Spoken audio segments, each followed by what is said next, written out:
If not, she will be shit out of luck. Looks like a money grab. Let's get into Jeffrey Epstein.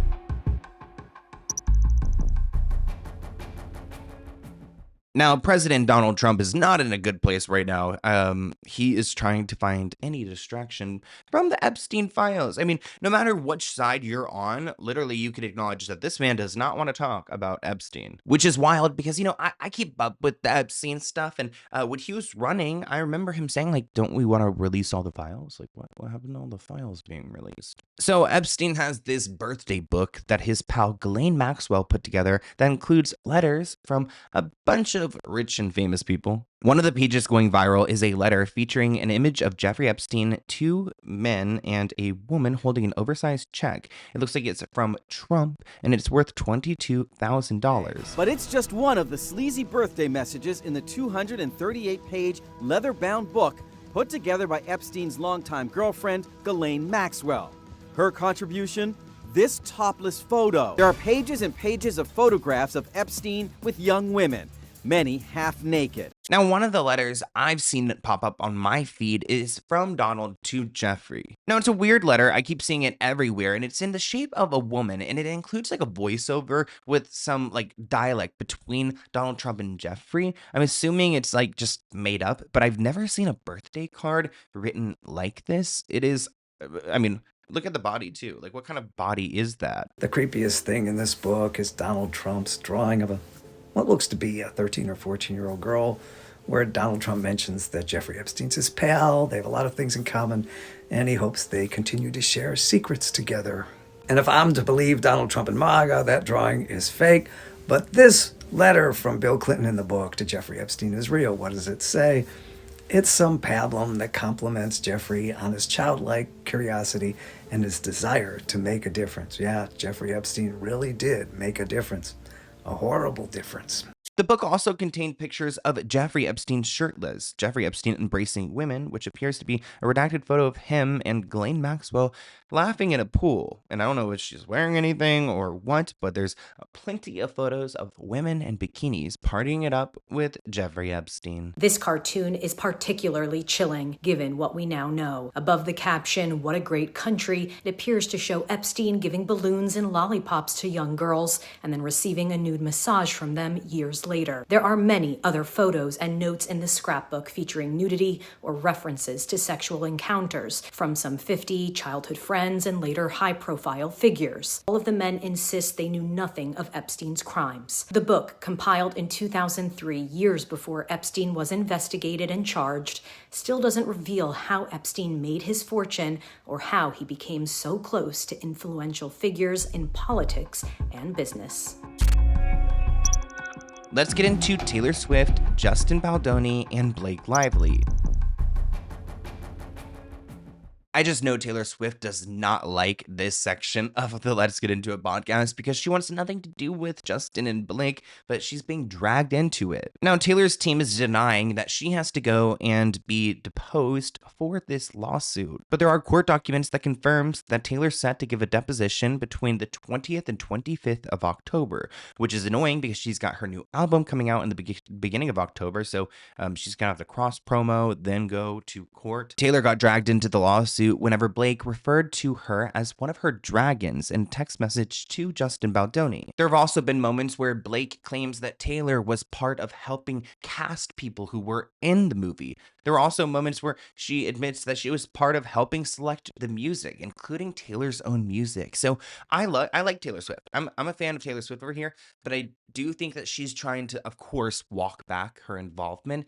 But it's unfortunate she does have several really clear cases of her being involved with this film, which is why Justin Baldoni is able to drag her in. I think it's safe to say that Blake Lively will not be at Taylor Swift's wedding, but this comment reads that Blake is still trying for an invite to the wedding, not after this. Earlier today, it was reported that Justin Baldoni's attorney said that Taylor Swift has agreed to a deposition sometime in late October. Well, now her attorney is responding saying she did not agree, but will do it if she's forced. In fact, her attorney is saying that Taylor Swift has only recently learned that she's being pulled back into this case once again. In the letter that her attorney filed, he says that she did not agree to testify and has no material role in the matter. But Justin Baldoni has found himself in some hot water because other people are coming out of the woodworks to accuse him of verbal abuse. Now, I believe this person plans to testify in this case, even though they're not a part of it. They're going to go in and stand up for Blake, saying, you know what, Justin was rude to me too. They have similar allegations. Now, I think that Justin Baldoni's lawyers are going to fight this because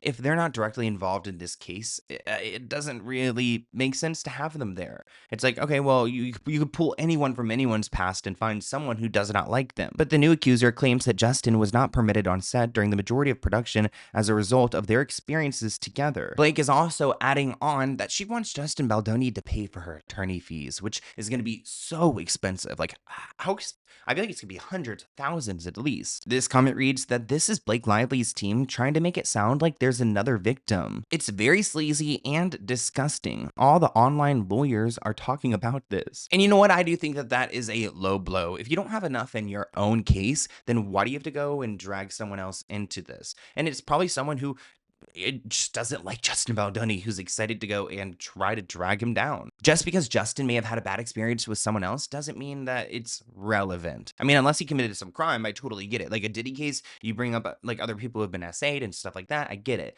But like a little a little fighting on set, that's pretty normal. Let's get into Pamela Anderson. I'm a big fan of Pamela Anderson. I think she's had an interesting career throughout the years, and she's really made it out on the other side, but her sons have been terrified about her relationship with Liam Neeson. Pam's and Liam's budding relationship has been in the news for quite some time. While many are happy that they're bonding, Pam's sons, Brandon and Dylan, are keeping a close eye on their relationship. They're supposedly terrified about her dating Liam. Pam and Liam first sparked rumors in July at the premiere of The Naked Gun, and I thought this relationship was completely for PR. They kind of like admitted to that. Family source says that her sons are glad that she seems happy, but they're terrified. Their kids have always seen their mother dive into romances that leave her heartbroken, which is why this time they're not ready to give Liam their approval. Although the kids are trying to be protective of Pam, they don't have a problem with Liam as a person. Oh, that's nice. They're just cautious with any man that gets close to their mama. Liam said that he was not looking for love after the devastating loss of his wife, Natasha Richardson, in 2009. But Liam's friends have now expressed that his attraction to Pam is genuine, so there might be something there.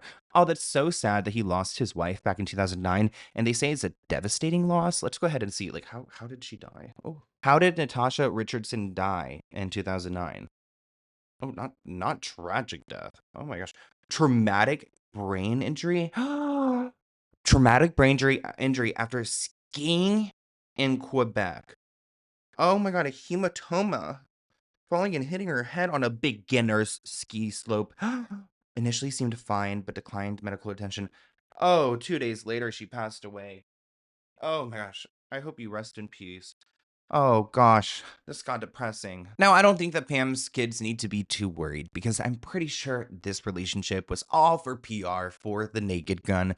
And I don't know about you guys. I didn't see The Naked Gun. I'm not opposed to seeing it, but I need you guys to let me know in the comments below. Is it worth it? We were hoodwinked, or at least I personally was hoodwinked. This was a sham. And I was really rooting for them because they both have like kind of sad backstories romantically. But it turns out this was just for marketing. Pam and Liam are not dating. Not only are they not dating, but like they haven't seen each other since those red carpets. Thank you for watching this clip from the Let's Get Into It podcast. To view the full episode, visit the link listed below.